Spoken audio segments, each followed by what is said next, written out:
préféré mettre au point une cérémonie délirante qui doit se dérouler devant un public, faisant de lui un héros sacrifié. Si il avait arrêté au Café du Parlement, il aurait pu mettre son projet à exécution pas mal plus que les résultats qu'il y a eu. Parce que beaucoup de députés, de ministres étaient au Café du Parlement. On s'est rendu au Salon Bleu, mais plus particulièrement sur un des 2 fumoirs qui se trouve à proximité du Salon Bleu, pour y installer nos effets et se préparer à l'arrivée de M. Côté, puis au début de la commission parlementaire.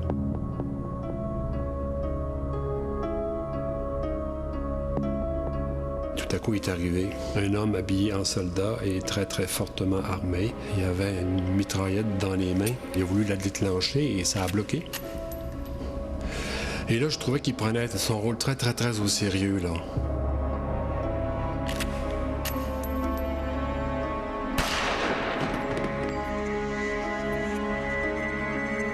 Alors, en pareille circonstance, je pense que ce qu'on cherche à faire, c'est à fuir, à se cacher, à trouver un endroit où il ne nous verra pas, il ne nous trouvera pas. Mais là où on était, il n'y avait pas de place où se cacher, c'était le dessous des tables, dessous des chaises. Tout ce que j'avais en face de moi, c'était un mur et j'essayais de passer à travers. Je peux pas... je trouve ça difficile de raconter ça parce que ça paraît tellement invraisemblable. Puis je dirais pour le commun des mortels, on se dit, mais comment ça fait qu'il a réagi comme ça? Il me semble qu'il aurait pu faire autre chose. Alors j'essayais de passer à travers le mur, mais j'y arrivais pas. Mais je ressentais aussi une grande douleur qui était toujours de plus en plus forte. Et pour réaliser, un moment donné, que j'étais blessé, puis que c'est une blessure qui était profonde, qui était grosse et ça saignait abondamment. Alors il fallait réagir promptement. Je ne veux pas parler pour personne qui était alentour de moi, mais ça ne me surprendrait pas qu'on ait tous fait notre testament à ce moment-là. Moi, je l'ai fait.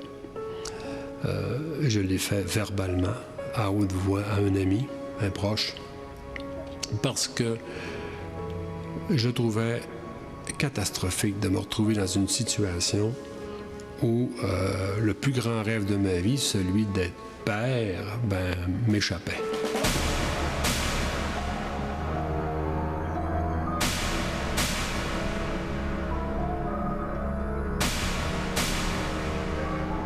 Il s'est dirigé vers le Salon Bleu. Et à ce moment-là, il y avait une commission parlementaire, je crois, qui devait commencer vers 10 heures. C'était pas encore commencé. Denis vient s'asseoir sur le fauteuil du président. Heureusement, il n'y a que quelques personnes dans la salle.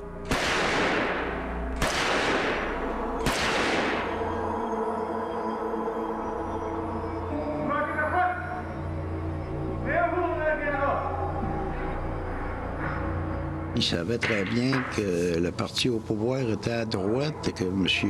Lévesque était assis dans le 6e banc. Il a fait une erreur de calcul parce qu'il ne savait pas que c'était une commission parlementaire qui siégeait. S'il serait arrivé à 2 heures d'après-midi, il était tout là. Vous imaginez, si les 125 députés avaient tous été là pour la période de questions à 14 heures, comme c'est généralement le cas, le gouvernement au complet, votre serviteur pour la présider, on aurait eu pas mal plus de dégâts. C'est à ce moment que le sergent d'armes René Jalbert, alerté par le bruit, entre dans le Salon Bleu. Son intervention fait sortir Denis Lortie de son état de transe. Monsieur, allez vous chercher. Comment ça va? Je capote, tabarnak! C'est comme ça? Ben oui. Je t'ai écœuré! Moi aussi, je suis bien comme vous. L'étude! Ouais. Je vais passer l'étude de la route de gouvernement. Je vais passer 30 ans dans l'armée.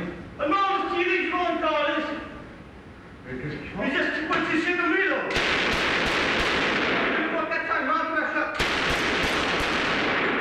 On va en parler. Qu'est-ce que tu m'en parles? Ah oui, mais je voudrais savoir pourquoi tu veux dire ça. Mais je brise pas, vous venez de tuer! C'est pas ça! C'est trop de bonheur. Comment ça, trop de bonheur? Ça commence pas en 2 heures. Mais mon auditeur! Non, 10 heures, c'est demain matin. M. Jalbert, qui a décidé maintenant, a manifesté à cette occasion, c'est un major de l'armée, un courage assez exceptionnel. Mais ce qui a été extraordinaire, c'était il a établi tout de suite une relation du major avec le caporal. Et donc, il parlait le même langage militaire. On va discuter si vous êtes capable, là, soldat. C'est juste que là, moi, je vais être pareil pour respecter les règles. Non, je ne peux pas. Ce qui se passe, c'est que justement fait apparition dans son environnement un personnage qui se présente, M. Jalbert, comme justement un ancien des forces armées canadiennes. Et ça le restructure, ça le remet en contact, en confiance avec une réalité, et il retrouve ce qu'il attendait de l'armée, c'est-à-dire une structure stable, rassurante, contenante, avec lequel il va pouvoir s'apaiser et entretenir une discussion et un dialogue. Durant les minutes qui suivent, les deux hommes discutent. Le major Jalbert commande du café, il amène Denis Lortie à laisser sortir les blessés et finit par le convaincre de venir discuter dans son bureau. Le major Jalbert sort, suivi de Lortie, qui est toujours armé. À un moment donné, les caméras étaient finies, puis on allait porter nos cartons en arrière, question de se préparer pour faire la télévision. Puis à un moment donné, il rentre un gars, vient en salle double, puis que ça commençait à tirer partout à l'autre bout de la salle. J'ai dit, Chris, il dit, il est fou, je sais pas trop quoi, là. J'ai ressenti une brûlure dans le bras, j'ai reçu une balle dans le bras.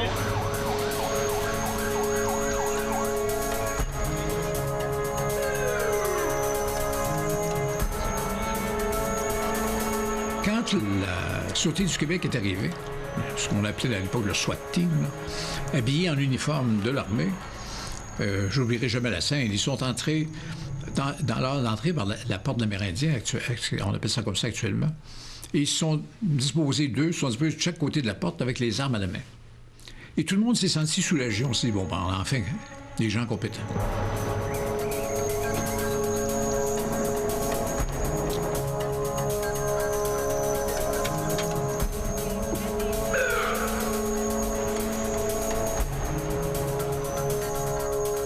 On est entré à l'Assemblée nationale et là, il y avait des personnes. Il y avait 2 personnes de décédées qui étaient encore couchées entre les banquettes et il y avait des blessés. Il y avait du monde un peu partout qui était paniqué. Il y en a qui criaient, il y en a qui étaient cachés pratiquement dans des garde-robes. À l'extérieur du Parlement, les badauds se pressent. Les ambulanciers sortent rapidement les blessés. Évidemment, vu de l'extérieur, voyant les ambulances qui arrivaient, les civières, etc., puis sur le promontoire qui est la colline du Parlement, ça donnait une impression ahurissante, pire que ce qui s'était passé en dedans, parce qu'en dedans, ça a duré 3 minutes.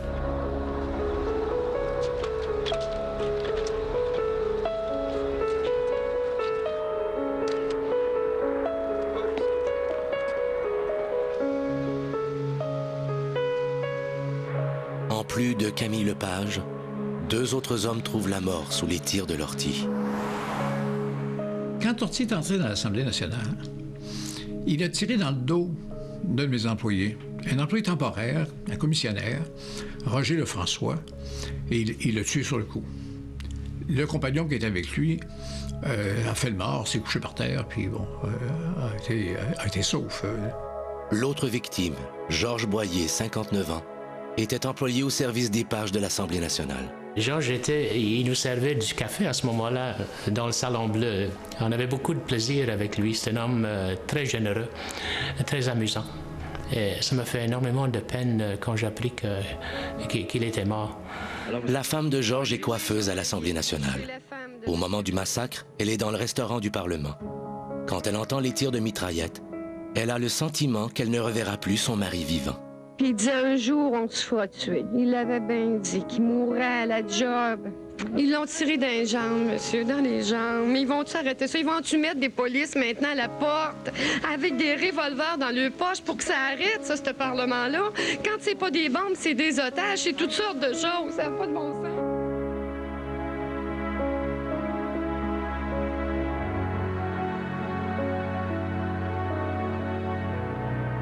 Dans le bureau du major Jalbert, la discussion se poursuit entre les 2 hommes. Il a parlementé avec encore au moins 1 heure, 1 heure et demie avant que M. Lortie consente à se rendre à la Sûreté du Québec, aux policiers.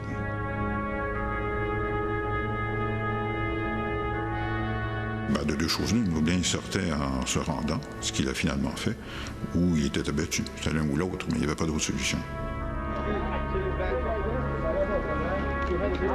René Jalbert est accueilli en véritable héros à sa sortie du Parlement. Grâce à son sang-froid, il a pu limiter la catastrophe. Quant à Denis Lortie, dès sa sortie du bureau du Major, les agents de la Sûreté du Québec se jettent sur lui, le désarment et l'emmènent au poste pour l'interroger. Quel sort va lui réserver la justice?